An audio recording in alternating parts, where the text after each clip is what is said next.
स्वागत है दोस्तों आपका अपना क्लासेज कुमार क्लासेज में। तो आज जो 1 जनवरी 2023, सबको नए साल की हार्दिक शुभकामनाएं। जो पढ़ाई कर रहे थे उनको भी और जो नहीं कर रहे हैं उनके लिए भी, क्योंकि मात्र 45 डेज बचे हुए हैं। 45 डेज में डिसाइड होने वाला है कि आपको बोर्ड में कितने मार्क्स मिलने वाले हैं, कौन से कॉलेज में एडमिशन होने वाला है।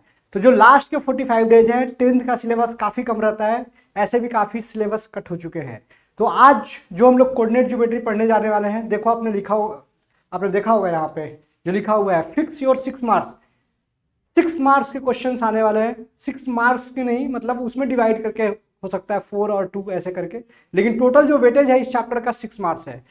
चैप्टर काफी इजी है, आपको बस कंसंट्रेट करना है। तो आज के लेक्चर में हम लोग क्या करने वाले हैं, जितने भी थ्योरी है जो पोर्शन से डिलीट हो चुका है उसको नहीं पढ़ने वाले हैं, जो आने वाले हैं बोर्ड में वही करने वाले हैं। अगर आपने अच्छे से देख लिया, और जो हमारा क्लासेस का जो टेस्ट सीरीज शुरू होने वाला है, तो टेस्ट सीरीज में वैसे ही करने वाला हूं मैं कि एक थ्योरी का वीडियो अपलोड करने वाला हूं, और उसको आपको थ्योरी देखना है, घर से प्रैक्टिस करना है, फिर टेस्ट के लिए अपीयर होना है आपको। और एक बार आपने टेस्ट दे दिया तो आफ्टर चेकिंग जो भी क्वेश्चन है उसका सोल्यूशन भी दूंगा मैं। तो इसलिए अभी टाइम काफी कम है, इसलिए स्मार्ट स्टडी करना है। आ चुका है आपका 2023, अब समय आ चुका है जगने का, इसलिए सोया कम कीजिए। अगर सो जाओगे तो मार्क्स 20 सो जाएगा, आएंगे ही नहीं। तो बिना टाइम वेस्ट किए हुए देखो, आप सबसे पहले जब भी हम कोऑर्डिनेट ज्योमेट्री पढ़ते हैं, पोजीशन की बात आती है, हम लोग पूछते हैं फोन पे कहाँ पे हुआ, आ रहा नहीं समझे। वैसे ही अगर कोऑर्डिनेट ज्योमेट्री में आपके पोजीशन की बात किया जाए, तो पोजीशन हमारा क्या रहता है, पोजीशन क्या, पोजीशन ऑफ ए पॉइंट, कोई भी पॉइंट का जब भी हमको पोजीशन फाइंड करना हो in the Cartesian plane with respect to coordinate axis is represented by the order pair x y. Order pair में हम लोग रिप्रेजेंट करते हैं। जैसे अगर हम क्वाड्रेंट की बात करें तो ये जैसे पॉइंट पी दिया है, तो कैसे रिप्रेजेंट करते हो, एक्स और वाई।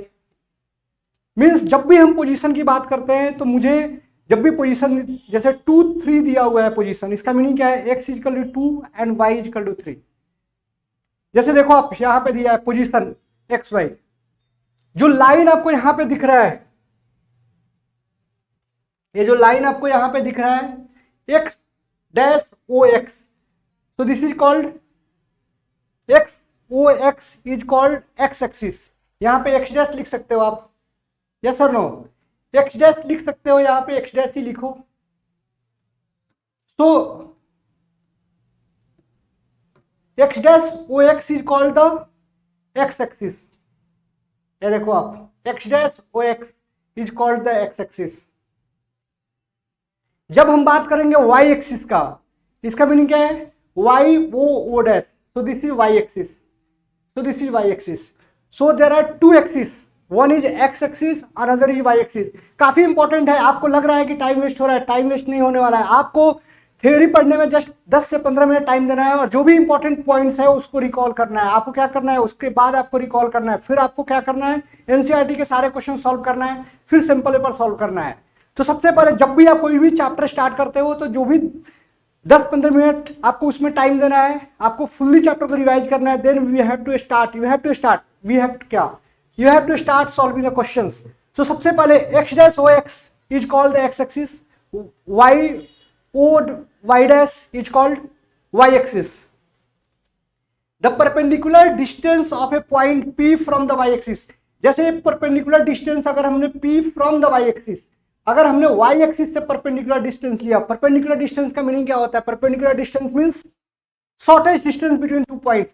जब भी इस लाइन और इस पॉइंट के बीच में डिस्टेंस निकालोगे, so this is the shortest distance, and that's why we are calling it as perpendicular distance. Perpendicular distance हमेशा शॉर्टेस्ट डिस्टेंस रहता है। डिस्टेंस तो आप यहाँ पे ऐसे भी निकाल सकते हो, ऐसे भी निकाल सकते हो लाइन का, लेकिन हमें क्या फाइंड करना है, perpendicular distance from the y axis is nothing that is called x axis. Perpendicular distance of a point P from the y-axis is called the x coordinate and is called abscissa। abscissa नाम भूलना नहीं है, नाम तो सुना ही होगा आपने, abscissa। abscissa को ही हम लोग क्या बोलते हैं, x axis, x the value of x, यहाँ पे जो the value of x coordinate is called abscissa। and what is x, the perpendicular distance from y-axis, the perpendicular distance from y-axis is called abscissa, is called x coordinate। and the perpendicular distance from x axis, perpendicular distance from x axis perpendicular distance from x axis is called y coordinate, that is called ordinate, that is called ordinate. So there are two things, abscissa ordinate में आपको confuse नहीं होना है। जैसे ही abscissa बोलता है इसका meaning क्या है, एक्स कोऑर्डिनेट। जैसे ही आपको ऑर्डिनेट आता है इसका मीनिंग क्या होता है, वाई एक्सिस, वाई कोऑर्डिनेट। जैसे ही वाई कोऑर्डिनेट आता है क्या बोलोगे आप, ऑर्डिनेट। एब्सिसा ऑर्डिनेट में कंफ्यूज नहीं होना है, एब्सिसा और ऑर्डिनेट में कंफ्यूज नहीं होना है। Abscissa means the distance from y-axis, the perpendicular distance from y-axis to the point, that is called abscissa. Perpendicular distance from y-axis to the point is called abscissa, that is called x coordinate. The perpendicular distance from x-axis to the point is called y coordinate, and that is called ordinate. So abscissa ordinate में confuse नहीं होना है। Next is sine of abscissa and ordinate. Abscissa का meaning क्या होता है, x coordinate. Ordinate का meaning क्या होता है, वाई कोऑर्डिनेट। तो फर्स्ट क्वाड्रेंट देखो आप, इधर ये प्लस है हमारा, इधर क्या है प्लस है, इधर क्या है हमारा प्लस है, ये प्लस है, ये हमारा माइनस प्लस और माइनस, इसलिए plus plus. So first quadrant both are positive, second quadrant minus plus, third quadrant both are negative, fourth quadrant positive and negative। ध्यान से देखना है एब्सिसा एंड ऑर्डिनेट का साइन, यस और नो। एब्सिसा एंड ऑर्डिनेट का sign हमने दिया हुआ है यहाँ पे। जब भी फर्स्ट एक्स वाई दिया रहता है ऑर्डर्ड पेयर, पहले ही बताया हुआ है मैंने, फिर एब्सिसा का मीनिंग बताया मैंने, ऑर्डिनेट का मीनिंग बताया। Any point on the x axis is of the form x0। any point on the x-axis, there are this is x-axis, मैंने अभी बताया था x डैश o x, ये क्या है only x-axis, any point on the x-axis। फिर y-axis को भूल जाएंगे हम लोग, any point on the x-axis which is x0, any point on the x-axis is of the form x0, any point on the y-axis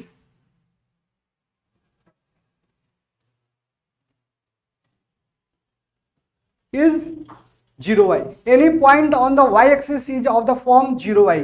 ध्यान से देखना है, काफी इंपॉर्टेंट है, काफी इंपॉर्टेंट है। क्वेश्चन आता है point is given on the x-axis, इसका मीनिंग क्या है, y coordinate is 0। Point is given on the y-axis, what is the meaning, x-axis is 0, x coordinate is 0, point on the y-axis का meaning क्या हुआ, 0y। Yes और no, क्या बात है, जग गए हो। इधर देखो, नेक्स्ट जो फर्स्ट टाइप के क्वेश्चंस आने वाले हैं, distance formula to find the distance between two points, to find the distance between two points. जब भी ऐसे बात आती है हमारी, यहां पे कोऑर्डिनेट्स दिए हुए हैं, एक्स कोऑर्डिनेट वाई कोऑर्डिनेट, तो जस्ट क्या करना है, difference of coordinate of x axis का क्या करोगे आप, एक्स कोऑर्डिनेट का square plus difference of y coordinate का स्क्वायर। जब भी आप डिफरेंस निकाल रहे हो, ये क्या है हमारा, एब्सिसा का whole square. Means two points are given x1 y1 x2 y2, so x2 minus x1 का whole square plus y2 minus y1 का whole square and square root, so that is the distance. Distance can't be negative. First thing जो सबसे important है, distance can't be negative. तो जब भी आपको find कर रहे हो डिस्टेंस नेगेटिव आ रहा है या आ रहा है क्वेश्चन में, so always take positive. Distance can't be negative, distance is always positive. If 0 is the origin, अगर आपको ओरिजिन से डिस्टेंस फाइंड करना है तो एक तो जो हमारा कोऑर्डिनेट है वो 0 0 हो जाएगा, तो directly you can write x square plus y square, means x minus 0 का whole square plus y minus 0 का whole square, that becomes square root of x square plus y square. Next section formula, एक question 100% आने वाले हैं section formula से। 6 marks आपको fix करना है, काफी इजी टॉपिक है। Formulas are very less, areas of triangle जो फाइंड करना है हम लोगों को, वो इसमें नहीं है, वो डिलीट किया हुआ है, उसको पढ़ना नहीं है, इसलिए फार्मूला काफी लिमिटेड है। बट ध्यान देना होगा, क्वेश्चंस इस पे ट्रिकी हो सकते हैं। कंसेप्ट इंपॉर्टेंट है कि आपको कुछ प्रॉब्लम्स नहीं है। यहां पे जैसे देखो section formula, section formula, 2 points are given, यहाँ पे 2 पॉइंट्स दिए हुए हैं and this is the point p x y. मुझे क्या करना है, मुझे तो फाइंड करना है the value of x and y. मुझे क्या करना है, मुझे तो फाइंड करना है the value of x and y. मैं एक्स और वाई कैसे फाइंड करूंगा, एक्स और वाई कैसे फाइंड करूंगा? सो x is equal to m x two, देखो आप m x two plus n x one divide by m plus n. Same is for y, m y two plus n y one divide by m plus n. above formula is section formula. The ratio m is to n can be also written as m by n is to 1, or so this is m by n, that is also a constant, so k is to 1. So the coordinates of p can also be written as kx2 plus kx1 divided by k plus 1, ky2 plus ky1 divided by k plus 1. कब find करना है हम लोग को, ये formula सबसे important है। Always k is to 1, take let k is to 1 when we have to find ratio, ये सबसे इंपॉर्टेंट बात बता रहा हूं मैं। जब भी आपको रेशियो का क्वेश्चन आए जिसमें ratio is not given and we have to find the ratio, so always take k is to 1, always take. अगर आपने m is to n लिया तो आपको डिफिकल्टी आ सकती है, आपको डिफिकल्टी इसलिए आएगी आपका कैलकुलेशन लेंदी होगा। So always take k is to 1, always take k is to 1। Fix एक क्वेश्चन मुझे ऐसा लगता है इस बार आने वाला है, इसलिए ध्यान देना है आप लोगों को, इसलिए ध्यान देना है। k is to 1 fix question एक आने वाला है, इसलिए आपको ध्यान देना है। Next is mid point formula. Mid point formula का मीनिंग क्या है, जो यहाँ पे ratio m is to n था, अब जो रेशियो है क्या हो चुका है 1 is to 1। अब जो रेशियो है क्या हो चुका है 1 is to 1। आपको कुछ भी नहीं करना है, mid point formula means just middle value निकालना है आपको। सो x1 plus x2 divide by 2, y1 plus y2 divide by 2। ये फार्मूला आप डिराइव भी कर सकते हो। यहाँ पे m1 m2 की जगह पे क्या लिख दोगे, m और n की जगह पे 1 लिख दो, यस और नो। सो ये मिड पॉइंट फार्मूला है। नेक्स्ट क्वेश्चंस आपके सेंट्रोइड के आ सकते हैं, सेंट्रोइड जहां पे मीडियंस इंटरसेक्ट करते हैं, आ रहा है क्या समझ में? लेकिन इसको ज्यादा जानने की जरूरत नहीं है। अगर आपको सेंट्रोइड फाइंड करना है, सेंट्रोइड का मीनिंग क्या होता है, जहां पे मीडियंस इंटरसेक्ट करते हैं। मीडियंस का मीनिंग क्या होता है, मीडियंस जो साइड को डिवाइड करता है इन 2 इक्वल पार्ट्स, यस और नो। तो यहाँ पे देखो जैसे एडी इसको डिवाइड कर रहा है, ये जो एडी है बीसी को डिवाइड कर रहा है 2 इक्वल पार्ट्स में, वैसे यहां से एक मीडियन पास करेगा जो इसको डिवाइड करेगा। So this is called centroid of a triangle. Centroid कैसे फाइंड करेंगे, यहां पे देखना है सेंट्रोइड कैसे फाइंड करेंगे। If coordinates of A B C are given, directly we can write x1 x2 x3 सबको ऐड करो and divide by 3, x1 plus x2 plus x3 सबको ऐड करना है डिवाइड बाई 3। नेक्स्ट इज अगर y coordinate find करना है y1 plus y2 plus y3 divide by 3। और अगर पूछा जाए कि अगर किस रेशियो में इसको डिवाइड, किस रेशियो में, if p is the centroid of triangle then the median divides it in the ratio 2:1। ये भी काफी इंपॉर्टेंट है। जो थ्योरी मैं बता रहा हूं काफी ऑब्जर्वेशंस के बाद है, आपके डायरेक्ट क्वेश्चंस आते हैं बोर्ड में। अगर आपने थ्योरी अच्छे से किया और क्वेश्चन प्रैक्टिस करके गए, आपको कंफ्यूजन नहीं होगा, आपके टाइम सेव होंगे। और अगर कुछ क्वेश्चंस जो 10% क्वेश्चंस जो एनसीईआरटी से एक्स्ट्रा आने वाला है, वो क्वेश्चन आप इजीली कर सकते हो। कंसेप्ट बेस्ड क्वेश्चन जो भी आएंगे आप इजीली कर सकते हो। नेक्स्ट अब जो आता है हमारा प्रॉपर्टीज ऑफ ट्रायंगल, जहां पे हम डिस्टेंस फार्मूला के एप्लीकेशंस को पढ़ने वाले हैं। क्वेश्चंस डिस्टेंस फार्मूला के एप्लीकेशन को, कि क्वेश्चंस में दिया रहेगा और फाइंड करना है कि जो क्वाड्रेटर दिया है, whether it is square, whether it is parallelogram, whether it is rhombus, कैसे फाइंड करना है। व्हाट इज क्वाड्रिलेटरल, क्वाड्रिलेटरल का मीनिंग क्या होता है, quadri means 4, lateral means side, any closed figure containing 4 sides is called quadrilateral. तो सबसे पहले इसको ध्यान से देना है। मैं बता रहा हूं इसमें क्वेश्चन में बच्चे फंस जाते हैं, वहां पे प्रूव करना रहता है, पॉइंट्स दिए रहते हैं और आपको बताना पड़ता है कि whether it is square, rhombus और रेक्टेंगल, तो वहां पे आप फंस जाते हो। तो सबसे पहले रेक्टेंगल, जब भी रेक्टेंगल को प्रूव करना है, opposite sides are equal and the diagonals are also equal. देखो आप, opposite sides are equal and diagonals are equal. Opposite sides are, if it all sides are equal and the diagonals are equal then it is square. देखो इधर देखो आप, सबसे पहले जो important part बता रहा हूं मैं, रेक्टेंगल और स्क्वायर क्या डिफरेंस है। Opposite sides are equal means all sides are not equal. अगर ऑल साइड्स इक्वल हो गया and diagonals are also equal then it becomes square. Confuse नहीं करना है, opposite sides are equal. In case of rectangle opposite sides are equal and the diagonals are also equal, but in case of square diagonals are also equal and all sides are equal.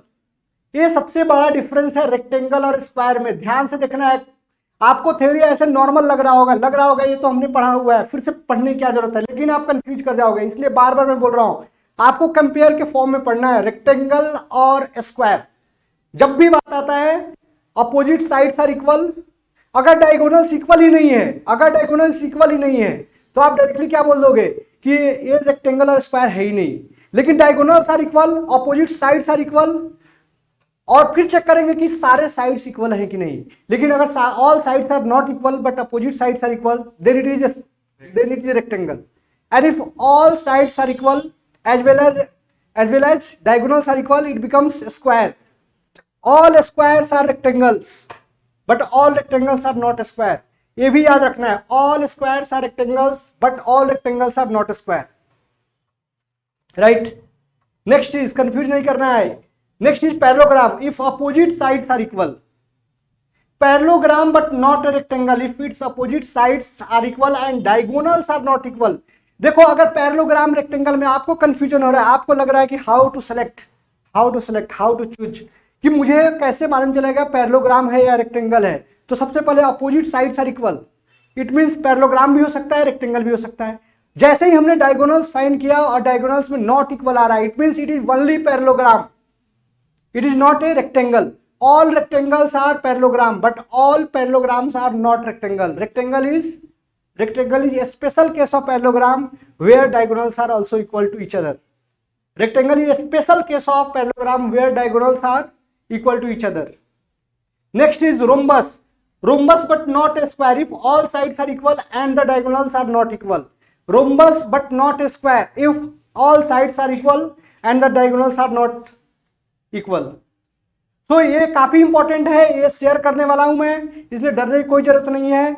Next जो video बनाने वाला हूं उसमें केवल board में question पूछे हुए, जहां पे जो बोर्ड में क्वेश्चन पूछे हुए हैं उसी को हम लोग क्या करने वाले हैं, सॉल्यूशन में देने वाला हूं। लेकिन जो कल एग्जाम होने वाला है, एग्जाम से पहले सबको पढ़ के आना है। थ्योरी के लिए 15 मिनट आप पढ़ो ही, then you have to start solving the questions.